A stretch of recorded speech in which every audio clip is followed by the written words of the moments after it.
Hey, how you doing? You alright? Yeah, I turned 30 recently.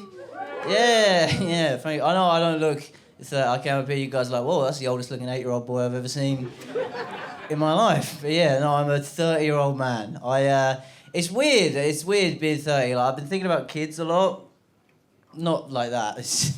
That's not why it's weird. No, a lot of my mates, they've turned 30. They've started having kids. I don't think I'm ready for kids yet, you know, because like I can't get past the thought that they're just idiots, you know. Like I understand that they're like developing or whatever, but like it's always my first thought, you know. I was on the tube the other day. There's this little kid. He stood there with his mum. You know, he's like 5 or 6 or like 2 or 12. I don't fucking know. But yeah.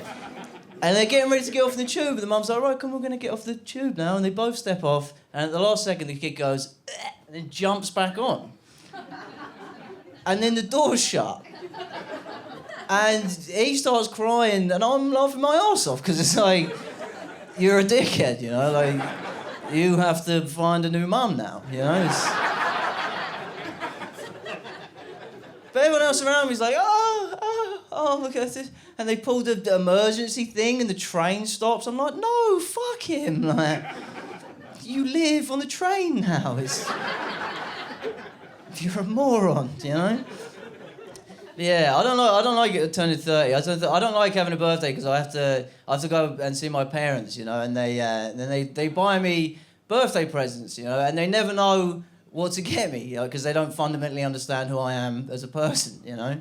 And that makes me think like that's why I don't want to die before them, you know, because like if you die before them, then they have to act on your behalf, you know. That's what everyone always says, like, oh, this is what he would have wanted, you know. You don't have a fucking clue what I want, you know. Even at my funeral, it's like, yes, this is a Lynx Africa themed funeral. He would have loved this smell. This time. I'll tell you this. I don't know if you guys have noticed. There's people have started putting like these stars on their face. Have you seen these things? I thought it was like a cool thing, like a fashion thing, but no, it's because it's like there's a spot under there. That's what it is. Yeah, it's like a pimple patch, right? And I like that. I think that's a good idea that you can like cover up like an imperfection, you know, with a star. Because like, I've got genital warts, and it looks like the fucking Milky Way down there at the moment. It's yeah, one clap. Thank you. It's ironic because there's a black hole on the other side as well. Okay, all right. It's my arsehole. Okay. I went home to see my friends and family as well. But yeah, I realised that I'm from Maidstone. Anyone else from Maidstone? Good. Yeah, that's a good thing for anyone that doesn't know. But yeah, it's I speak to some of my mates that live in Maidstone, and they have different opinions to me on certain stuff. You know, I was talking to them about bisexuals, right? And one of them, he goes to me, he's like, the thing about bisexuals, you know, they're just greedy, aren't they? They're greedy. That's what they are. And that doesn't make sense. Like, you're telling me, like, the only reason you're not sucking cock is so there's enough to go around? Like, that's not how that works. I don't, if that was how, if I could press a button and I'm bisexual, I'll be slopping and chopping my way through this audience right now, I think. It's starting with you, sir. I think you're I'd like you to sit on my face. Okay, I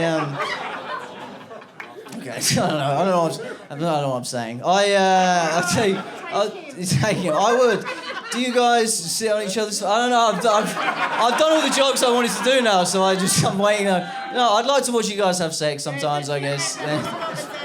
Is it your mum and dad? That's your mum and dad? Fuck off. What did you have when you were 3 years old? That's mental. Okay, all right. I'll tell you something stupid. I cycle a lot. I cycle to get around in London, and I always wear a helmet when I'm cycling. And you know, like when you wear a hat too much, it kind of becomes part of your head, right? I get that with this helmet, and I joined a new gym the other day, and I cycled to the gym. Don't usually cycle to the gym, and I didn't realise I left my helmet on for the workout. When you're in the gym with a helmet on, people treat you quite differently. You know, I'm just there working out. This guy's coming up to me like, "You're doing so well today, buddy." And they're like, I am doing quite well. Thank you. you know? He's there like, what are you working on? I'm like, I'm doing a superset. He's like, yes, you are. You're a super guy, aren't you? I'm there like, yes, I am, actually. I'm walking around like, this is a very supportive gym. I'm going to keep coming back here. I like it here. Oh.